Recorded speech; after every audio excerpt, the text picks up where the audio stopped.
Hello and welcome to the Cinema ATL Podcast. The Cinema ATL Podcast is a weekly podcast that examines the world of entertainment through the lens of local Atlanta filmmakers. That would be us, your hosts. I'm Michael D. Friedman, and that is Martin Kelly.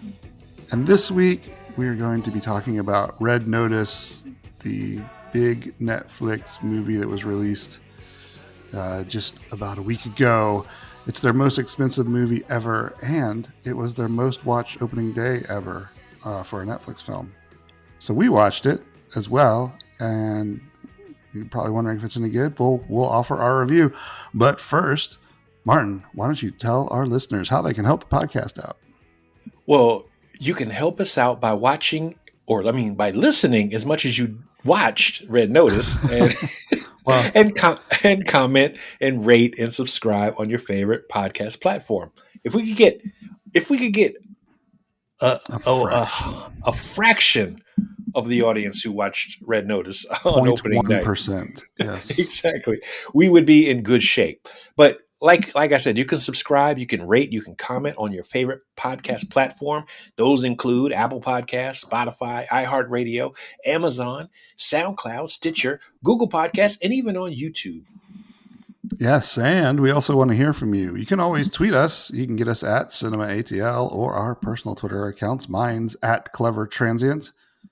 Or hit me up at Marte_Real1.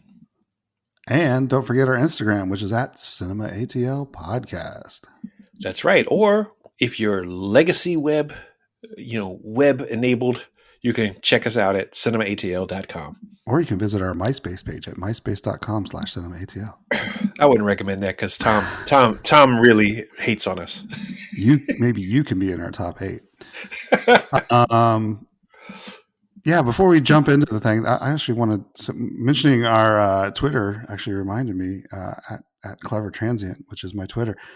Clever Transient, my musical project, has a new album coming out on Friday, the 19th. Yes. And Martin guests on a track. Yes. On it as well. And he guests on another track that was released earlier. So check us out on Spotify or wherever you listen to stuff. Look up Clever Transient and you'll look up Clever Transient. You got a really cool album, if I got to say so myself. I appreciate being part of it. So one track on the album and then one track on the latest single called Let's Talk that you put out, and they're both available on all those platforms, Spotify and SoundCloud and everywhere else, right? Close to the same ones that Cinema ATL is on, but the music versions of them. Not on Stitcher. There's no Stitcher music. So. Yeah, no Stitcher music for sure. But anywhere else you stream music. But anyway, people aren't here to listen to me advertise my album, but I did it anyway, so it's okay. Get a plug in. It's all right. I'm gonna get a plug.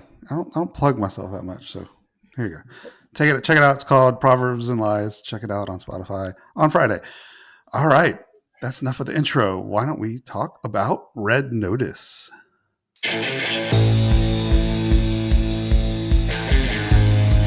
Well, okay. Red Notice. What is it? What is it about? It's the biggest movie that Netflix has ever made by budget, according to them. It's also the most watched opening day the Netflix film ever, according to them, because they don't share their data. And it was also filmed in Atlanta. Right. Right. Yeah, that's one cool. of the big things. That's one of the big attractions because we talked about this a lot while it was in production. Back when it was just a nugget of an idea. Yep. Absolutely. And Rawson Marshall Thurber's head. Anyway, the film itself is about an Interpol agent played by The Rock, Dwayne Johnson, who's trying to track down the world's most wanted art thief, which would either be Ryan Reynolds' character, Nolan Booth, or the mysterious The Bishop. So, and so, yes, and then, Gal Gadot's in it as well. And, they globe trot around the world chasing after a MacGuffin, which they actually call it in the film. Yeah, they actually called it that. Yeah, which was funny. Trying to track down this, the third, Cleopatra's third egg, trying to, so that they can sell it to an Egyptian billionaire and make lots of money. Definitely. So yeah, And yeah, and this was written and directed by Rawson Marshall Thurber, who's maybe best known for Dodgeball, although he did work on Skyscraper with The Rock. But I think that Dodgeball is by far the better movie. yes, absolutely. And I think, his dodgeball sensibilities do come out in this film, in a sense, because things like you just mentioned, like they even are so self-aware they call it a MacGuffin, in the movie itself. And so there's a Right. lot of tongue-in-cheek elements to it. The cinematographer is Marcus Forderer, and Marcus Forderer is, I believe, European, probably German for the most part. Most of his credits are on European television as well as cinema. But one big credit he does have that people may have seen is Independence Day Resurgence. And we won't hold that against him. Um, No, we won't hold it against him. not But his it fault. The does, movie was awful. right. He made it look fine. It looked fine. It looked fine. And so, he does have experience in doing large scale kind of action adventure cinematography. So we already talked about the cast for the most part. Dwayne Johnson, known for everything. He plays John Hartley, the FBI profiler. And Ryan just in case Reynolds, you're wondering, there are scenes in the jungle in this movie. Therefore, they're yes, filling the jungle requirement that is needed in every Dwayne Johnson movie. exactly, exactly. And Ryan Reynolds, who's known for Free Guy, Deadpool, and Buying the Cow. He plays Nathan Booth, the aforementioned possible most wanted art thief. Wait, Uh, Free Guy, Deadpool, and Buying the Cow. That was the third one that you brought up. yes, I went deep. I went deep into it. That is a deep cut. Deep cut for Ryan You Reynolds, could but use like Green Lantern why? No, you want to see Buying the Cow before you want to see Green Lantern. what's that movie with Sandra Bullock? Yeah, that's a great one too. The proposal, Proposal. Yeah, the yeah. proposal. But And I mentioned Buying the Cow, and I put it in here just as kind of a joke so we could talk about it. But also, this is when I really knew that Ryan Reynolds was actually going to be a superstar. And this is a little movie. It has a pretty good cast actually for a little movie, but he just like tore it up. He tore the part up, and it was tongue in cheek, and it's him using his humor and right. everything else. And so I knew he was going to be big in this movie where it was one of his earlier movies. So that's why I Was that pre Van Wilder? it was. It's actually right Okay. before Van Wilder even. So, but yeah, it's Alyssa Milano's in it. It's a pretty good cast in that movie, and it's one of those comedies, relationship comedies with a bunch of people, I'll have to check trying it to out. figure out love. It's a good little movie. For what it is, but it was the first time I was ever aware of Ryan Reynolds, and I'm like, this guy is going to be big. But anyway, also in the cast, Gal Gadot, famous for Wonder Woman, Furious 7, and maybe not so famous, but a decent movie, Triple Nine. Also So filmed she in Atlanta. also filmed in Atlanta, featuring the great E. Roger Mitchell. Did I say Gal Gadot or did I say Gal Gadot? I Um, don't know. We always say, I always flip back and forth. I think it's Gal Gadot it is is Gal Gadot. actually, yeah. It is Gal It Gadot, just but looks it's like hard. Godot. Exactly. It's hard to resist saying Godot because it looks like it could be, But I think it is Godot. But so there's a lot of supporting cast that is probably not well known in it as well. So the movie's really dominated by its 3 stars. So True. that's But that's I kind of do want to point out Chris Diamantopoulos, which is a long yeah, name to say. yeah. And I didn't want Um, to I didn't want to point him out because I wasn't that's sure if I had to that's why pronounce his name right. you didn't mention him. But he's pretty funny in general. Like Yes, I've seen him in a lot of stuff. Silicon Valley is probably where most people yes. would recognize him from, but he's pretty funny in this film. Yeah, totally, totally. He definitely is. But it honestly, it's all about these three main stars, and Oh, and you know, there's Rita yes, Area no, too. and she's known for She's another good. Netflix show called The Umbrella Squad, right? Or Umbrella Academy, Umbrella sorry, Academy. which is a popular Netflix show. But yes, indeed, Yes, but you are correct. It's mainly the three, and that's what they paid the money for, and that's how they're going to market absolutely, it. And absolutely.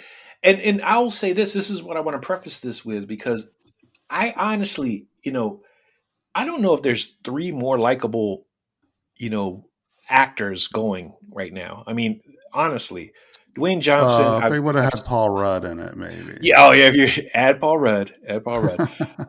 But no, I mean Dwayne Johnson, such a likable person and actor, performer.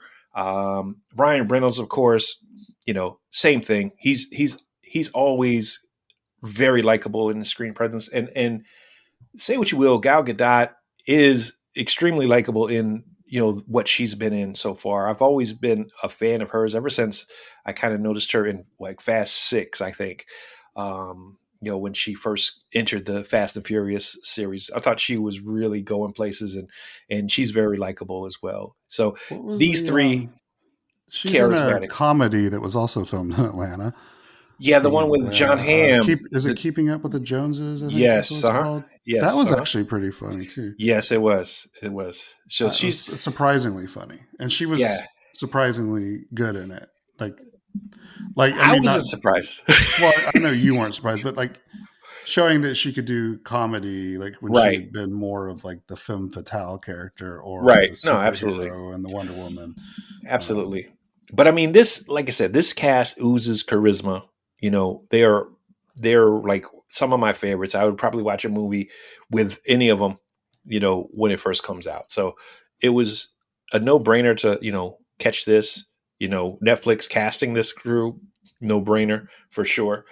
But I guess let's say, let's talk about whether we like the movie or not. yeah, let's jump right in. Let's not hold it to the end. Let's just talk about what we thought about the movie. Yeah. Um, I was when you said you wanted to review this movie at first, I was like, really? I'm like, I mean, I was going to see it eventually, just because the three main characters in it. And then I did see that it did really well on the first day, so I was like, yeah, I think it's relevant. It's shot in Atlanta, featuring Atlanta's own Dwayne Johnson. Yes. um, but I'd read like a lot of bad things about it, but I actually enjoyed the movie. It is not a smart movie by any means, but it is, like you said, the charisma in it is just like seeping from it, and it's just enjoyable to watch the interaction of these characters on screen. Ryan Reynolds is not like really digging deep. He's playing a Deadpool-esque character in it, but he's got a lot of great one-liners. I love the chemistry between him and The Rock. Yes. I think once again, I think Gal Gadot shows her comedy chops in this. And it's a fun movie. It evokes like some of the the movies of the past, like Indiana Jones um, and National Treasure and those types of Sure, films. And, sure, like absolutely. National Treasure, like once again, that's a movie that I can enjoy and watch, but it's not I can tell you it's not a good movie. This to me feels the same way. There's a lot of problems with this movie, but I still had fun watching it. And like some of the like I like the fact that it's a little aware of itself and aware that it's not that it's not art necessarily, even though they're trying to steal art. Right. Um, No, that's funny. Yes, um, absolutely. because like you said, it's like self-referential. I like mentioned like how they call the egg the MacGuffin. He calls it the MacGuffin at one point, and then there's also a line where they're talking about the plan to steal the egg, and he mentions sneaking past the two featured extras, Yes. which I thought was Yes. pretty funny That was a as funny well. line for I like sure. that that fourth wall breaking that Deadpool's known for. It kind of comes across in this as well. So it's not like this is like original stuff, but it's just fun, and I enjoyed it. So, And what was your opinion? I agree with you wholeheartedly. It's an enjoyable movie. Great chemistry between the stars. All three of them, have really good chemistry together.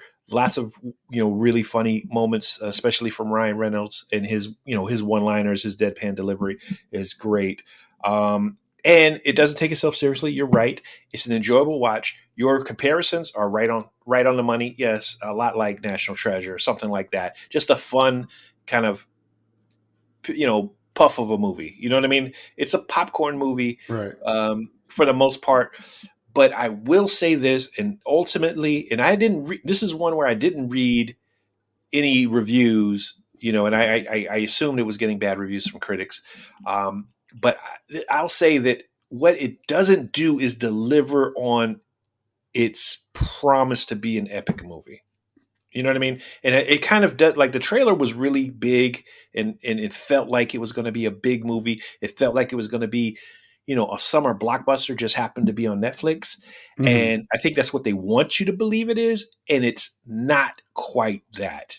It's kind of the movie, like for instance, National Treasure was not a summer blockbuster. National Treasure is the counter programming hit of the winter, right? It comes out in like February or Hmm. March or something like that, and it does well enough because it's fun enough. But this was supposed to be big, and it's not.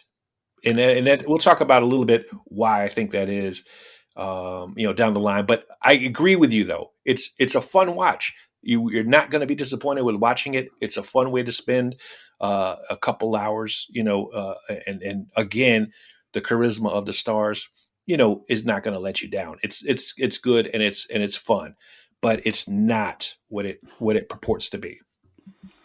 Well, let's talk about that for a second. Because do you believe that some of that might be because you are watching it on Netflix and not watching it in the theater?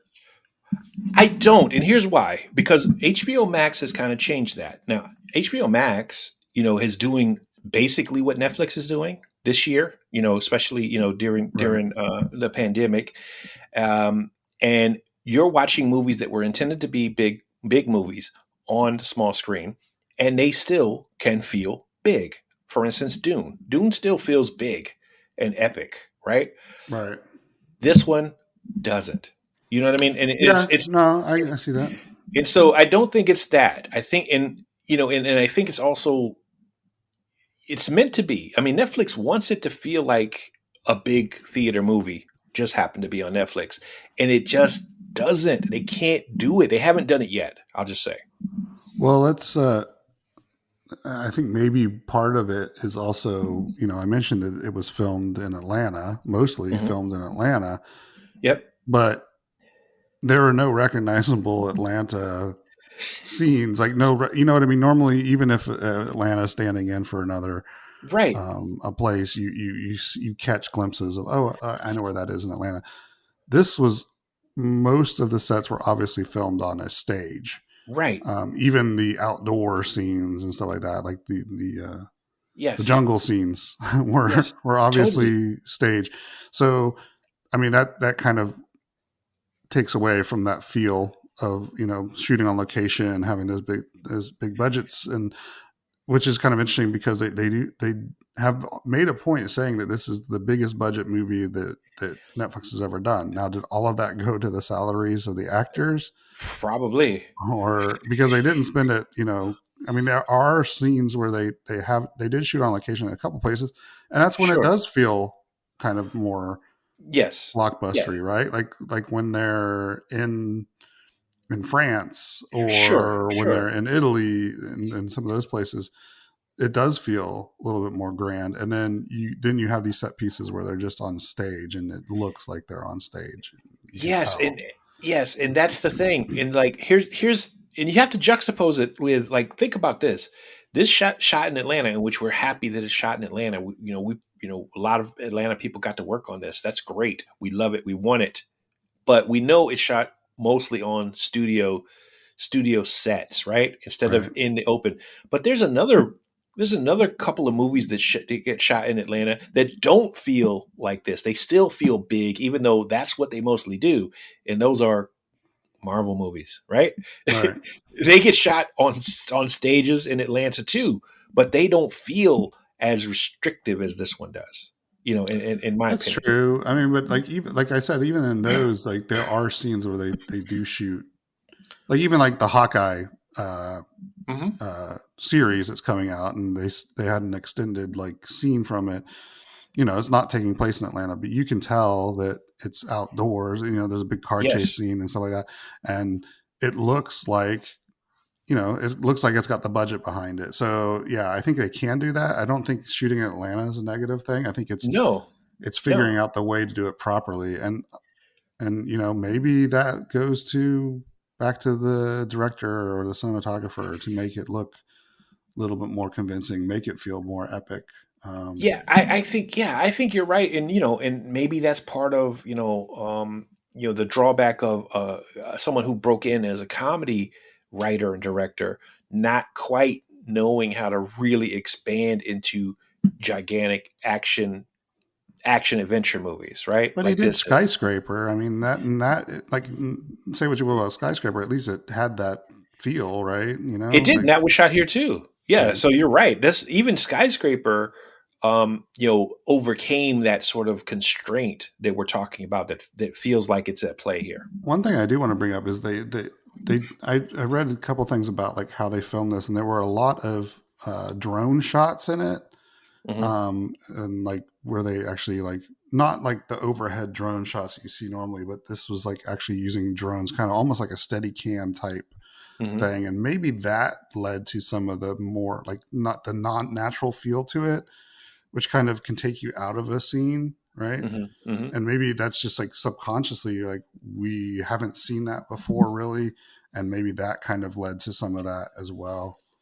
I think you're Just right. I mean, I think there's a lot of things, but I mean, it's just that I'm saying in general, Netflix hasn't solved this. They haven't cracked this code because they've done it with, like, for instance, Netflix did a film that was an Oscar nominee with, is it?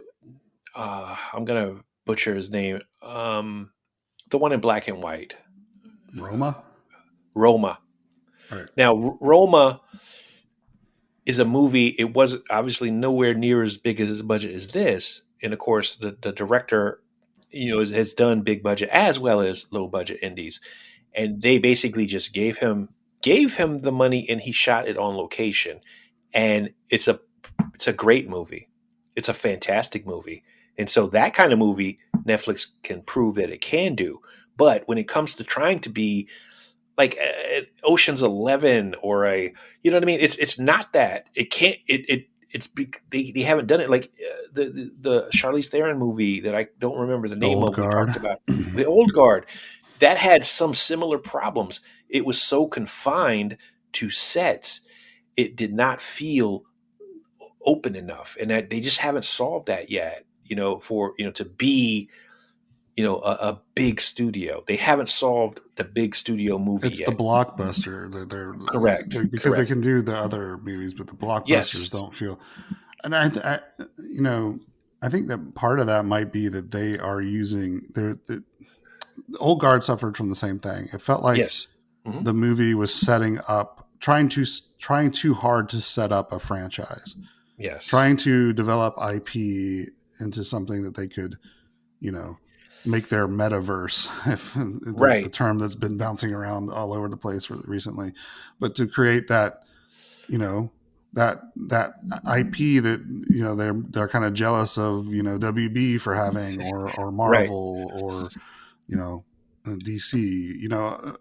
Those I I think agree. they're looking for that and they're just not finding it. But that being said, I still think that I enjoyed this movie enough that that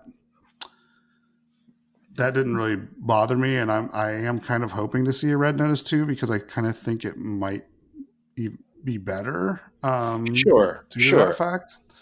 I also want Yeah. to I see think. a second Old Guard too, because I think Old Guard was like 100% setting up the Yes. next movie, whereas this one actually has a story, Sure. Sure. No. as And as as small as the story is, but there was a beginning, middle, and end, where Old Guard had a beginning, and that was it, really. right. Right. No. I agree with you. I think that you're right about the idea that they're trying to create IP because big studios already have IP and they're trying to build it in. But what's disappointing about it is that the fact that they can do some things that are amazing, like for instance, Stranger Things, another show Hmm. that shoots here in Atlanta, Right. it feels it it feels like a fantastic show because they use locations and they shoot it, like movies are shot really, Right. and Well, yet Umbrella Academy too. I mean, you mentioned that earlier. It's like, right, yeah, right. yeah. So they seem to have cracked the code on series, but not necessarily on Right, movies. and I don't see how you can't translate Right. the way you do these fantastic series into making a fantastic blockbuster movie. I mean, the funny thing is, like, some people are successful at, like I mentioned, Roma as one that's very successful that they did. But you know who also, and I'm not saying he makes great movies, but at the same time, him going to Netflix did not hurt the feel of his movies, like Adam Sandler, for Adam instance. Sandler. I was actually going to bring up Adam Sandler because I think it's funny because I always feel like when I watch Adam Sandler's Netflix movies Hmm. that it feels like he's spending all the budget just to fly around the world and shoot at different locations. Like Murder Mystery just felt like, Right, hey, let's go exactly. here, let's go here, let's go here. I'm going to vacation and maybe film a movie while I'm doing it. Right. Like, why don't But they they do didn't that hurt the for these big quality. block? Yeah, that's what Exactly. I'm saying. Like, Yeah. why don't they do that for the big blockbusters, right? Like, Yeah. why is this one all on a sound screen? And maybe COVID had something to do with it.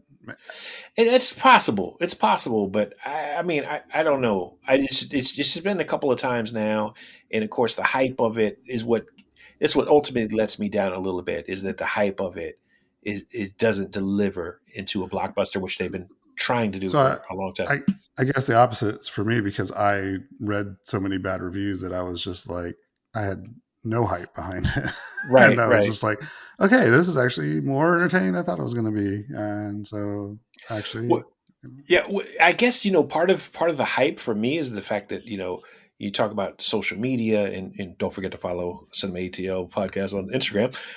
I follow all plug, three of these actors, right, and so I've seen them promote the heck out of Red Notice.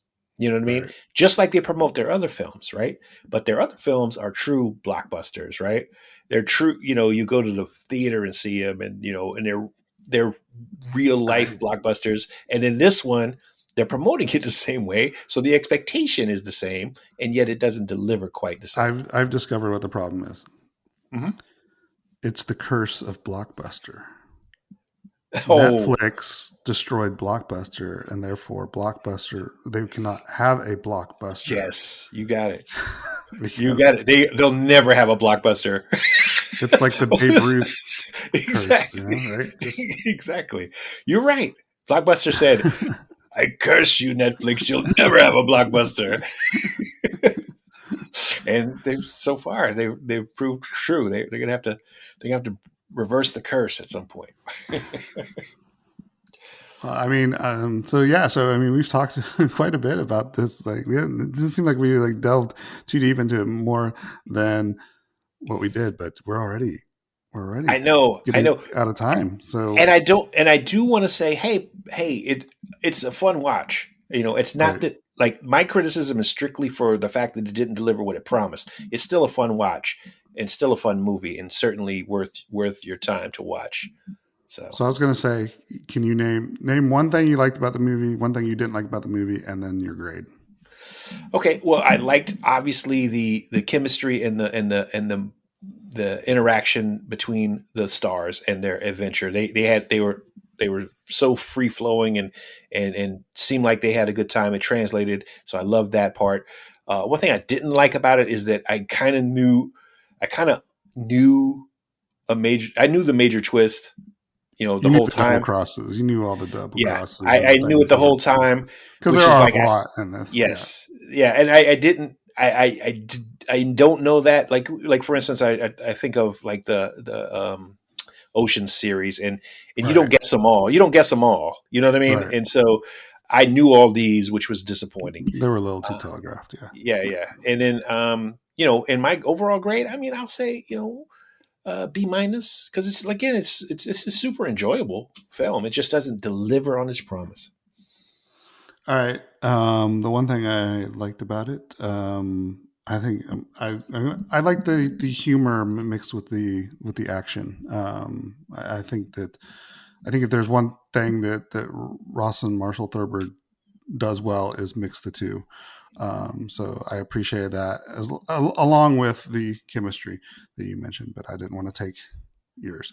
And number two was just that, or just my thing that I didn't like about it was that it did delve into stupidity at times, um, which you can look past only so much. Yes, um, yes, but overall, I think I did look past it enough to enjoy the movie. But like I mean, there's a scene where they find a old old German bunker, Yeah. and then they escape by driving a car that was in the bunker. And I'm like, so it just Yeah. had gas in it that Yeah. hadn't It gone was bad, like ready to go and cranked just after 58 years. yeah, like I mean, just jumps in logic like that were kind of silly. But I think if you just get on board with the ride, it's kind of a fun ride. And so overall, I would give it a B. Actually, Mm-hmm. I want to Cool. go higher than you because I feel like I enjoyed it more than you, but I can't go to B plus range. B is about where I go. I think that's fair. I think that's fair for sure. Well, all right. So that was Red Notice. What did you think about it? Let us know. Click on the comments below. Smash that like button. I don't know what. Smash it. I'm just Smash it watching too hard. many YouTube videos. But yeah, no, yeah. If you have an opinion on it, we'd love to hear it. Please let us know. You can always tweet us, like I said before. And please share the podcast with people that you might think might appreciate it, or if you think they wouldn't appreciate it. I don't know if you want to punish them for some reason. Send them this podcast. Want to thank Eureka Failure for providing the music as they do each and every week for this podcast. Please check them out also on Spotify and Bandcamp and all those other places that you can check out your favorite definitely indie musicians. Mm-hmm. And then finally, to wrap up, Martin, please bestow upon us your words of wisdom. As you know, most of them are not my words of wisdom, but I'd like to talk about something I came across from Henry David Thoreau, and he has a quote that says, "It's not what you look at that matters; it's what you see." And so, if you think about that, it's not about the surface; it's about what you can find in any situation. So that's kind of what I would say is that don't think of things as just what you're looking at. Think about what you can see and what you can find in any situation. I see dead people. you see old school decent Shyamalan movies is what you're saying. I see Haley Joel Osment as a child. Yeah, no. Good words of wisdom, Martin, even though I always make fun of them. I don't really make fun of them. I just try to mix in a little levity afterwards and try to relate it to the quote. Sometimes I fail miserably. Sometimes I get there. I don't know. Somebody's laughing at it. That's all I know. That's right. So yeah, that's it for this week. Join us again next time on the Cinema ATL podcast. See you then. Bye.